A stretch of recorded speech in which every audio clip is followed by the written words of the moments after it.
দিদি তোমার মুখ থেকে একবার জয় মা তারা শুনতে চাই। আমার মুখ দিয়ে? হ্যাঁ। জয় মা তারা। আচ্ছা দিদি, আর একটা প্রশ্ন, দেখলাম তোমরা অরুণদার হোটেলে গিয়েছিলে, অরুণদার হোটেলে গিয়ে অরুণদার সাথে কথাবার্তা বলে কেমন লাগলো? খুবই ভালো, ভালো শেষ নেই, খুব ভালো লেগেছে। গেছি তো অরুণদার সাথে দেখা করতে। আমার তো দেখছিলাম কালী দিদি পুরো চুপচাপ দাঁড়িয়ে ছিল, এক্সাইটেড হয়ে গেছিল নাকি বেশি?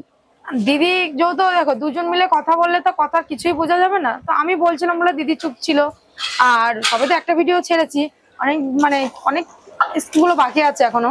খাবার ট্রাই করেছিল ওখানে গিয়ে? খাবারটা শোনো, সারাদিন গেছি তো খেতে তো হবে আমাদের। আর মেন কথা অরুণদার সাথে দেখা করেছি মানে অরুণ খাবার খাবার এরকম হতে পারে? খাবার তো খাবোই। কেমন লাগলো খাবারটা? খাবার আগেও খেয়েছি ভালো, আর জায়গায় বসে খেয়েছি পুরো গরম গরম খাবার, আরো ভালো। আরো পার্সেলও এনেছিলাম। মানে আগের থেকে টেস্ট ভালো লাগলো নাকি খারাপ? আগে যেটা পাঠিয়েছিল সেটাও যেরকম এটাও সেম একই, কিন্তু আজকে কালকে যেটা খেয়েছিলাম অনেক কিছু ট্রাই করেছি, যেরকম মানে প্রত্যেকটা আইটেম ট্রাই করেছি, সবকিছু অল্প অল্প করে ট্রাই করেছি। মানে অনেকটা পার্সেল এনেছিলাম। আচ্ছা, মানে তুমি বলতে চাচ্ছ আগের থেকে ভালো, খারাপও না ভালো না, একদম সমান ঠিকই আছে? আমি শোনো, খাবারের বিষয়ে আমার অত নেই, তুমি যেরকম বলছো খাবারের কথা অত আমার আন্দাজ নেই, কারণ ননভেজ খাবারটা তো আমি মানে এই জাতীয় যে খাবারটা আমি খুব কম খেয়েছি, তো খাবারটা আগে যেরকম পাঠিয়েছিল খেয়েছি যেরকম টেস্ট, এখনো সেরকমই টেস্ট। আর কালকে আরো বেশি ভালো লেগেছে, কারণ কালকে গরম গরম খেয়েছি তো, সত্যি অসাধারণ ছিল। গরম খাবার আর ঠান্ডার মধ্যে একটা পার্থক্য আছে। গরম গরম কুলচা দিয়েছিল, তারপরে মানে একদম মশলাদার যাকে বলে, যেটা কি ভিতরে একটা পুর টাইপের ছিল।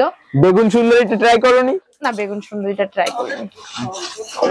তার মানে কি প্রচুর ভিড়, যেটা এতদিন ফোনের মাধ্যমে দেখেছি আমি, মানে কেম করে নিয়েছে, সেটা আমি নিজের চোখে দেখেছি। মানে আমরা যখন গেছি পুরো একদম মানে কি বলবো, দাদা তখন পুজো করছিল, তারপর ভীষণ ভিড়, ভীষণ মানে বলে বোঝানো যাবে। ওই গলিটার সাথে খাবারের খনি যাকে বলে, শুধু যে দাদার দোকান কম বেশি তো আছে, দাদার দোকান তো আছেই, ওটা তো আর বলে দেওয়া হবে না, কিন্তু আদার্স যে দোকানগুলো প্রত্যেকটা দোকানে কিন্তু এরকম ভিড় হয়।